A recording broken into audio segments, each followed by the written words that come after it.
আমায় ছিঁড়ে খাও হে শকুন। এই কবিতা শহীদ শরীফ উসমান হাদী নিজেই আবৃত্তি করেছিল।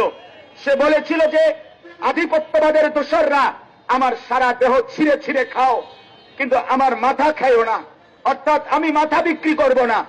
কিন্তু দুশ্মন শহীদ শরীফ উসমান হাদীর মাথায় গুলি করেছে, জীবন দিয়েছে, কিন্তু শহীদ শরীফ উসমান হাদী প্রমাণ করেছে ধিম ধিম বাজে গণ তুন্দুবি দামামা, হাকে ধীর শির দেগা লিহি দেগা আমামা। আজকে ইনশাআল্লাহ এই জমিনে আমরাও আল্লাহর কসম করে বলি, 18 কোটি জনগণের পবিত্র শিরায় 1 ফোঁটা রক্ত থাকতে আমার মাতৃভূমির 1 ইঞ্চি জমিন ভারতের বেঈমান তোরা নিতে পারবি না। এই জমিন 1 রক্ত নয়, 1 হাদি নয়, লক্ষ কোটি হাদির রক্তের পবিত্র জমিনে প্রয়োজনে খুন ঝরবে, কিন্তু আজাদি থাকবেই থাকবে, থাকবেই থাকবে, থাকবেই থাকবে।